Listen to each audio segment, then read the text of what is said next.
Who's the most dangerous liar you've ever met? My college roommate Rachel seemed perfect. Honor student, volunteer at the animal shelter, came from a wealthy family that sent care packages every week. Everyone loved her, including me, until I discovered the truth. It started when my credit card was declined at the campus bookstore. I checked my account and found charges I didn't recognize. Expensive dinners, designer clothes, even a weekend hotel stay. When I called the bank, they said the card had been used locally with my PIN.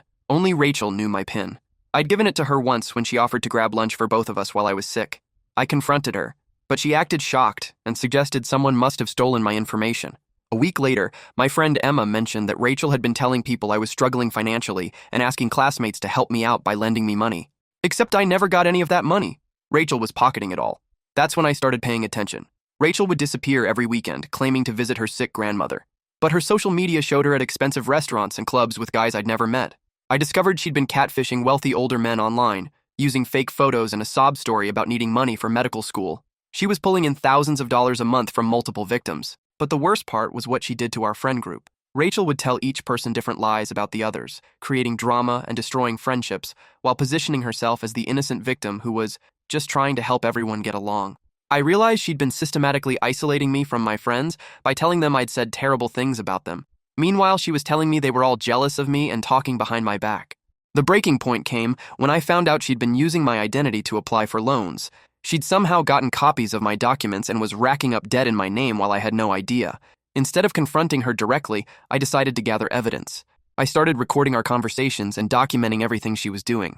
I also reached out to the guys she was scamming online and warned them. It turned out one of her victims was actually an FBI agent working cybercrime who'd been investigating her for months. He'd been building a case and needed someone on the inside to help gather evidence. Working with him, I discovered Rachel wasn't even her real name. She was actually Michelle Torres, a serial con artist who'd been expelled from 2 other colleges for similar schemes. The FBI arrested her in our dorm room during finals week. As they read her charges, identity theft, wire fraud, money laundering, she looked at me with pure hatred and said, "You have no idea what you've done."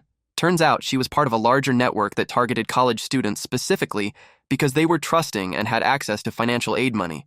She'd been feeding information about potential victims to other scammers. Her arrest brought down the entire operation. 7 people were charged, and dozens of students got their money back. The FBI agent told me she was one of the most sophisticated liars he'd ever encountered. Rachel had even faked her volunteer work at the animal shelter. She'd created fake certificates and references. The care packages from her wealthy family were actually stolen Amazon deliveries she'd been intercepting from other students. The scariest part wasn't the money she stole. It was how completely she'd fooled everyone, including me, for over a year. She could lie about anything with perfect sincerity and make you believe you were crazy for questioning her.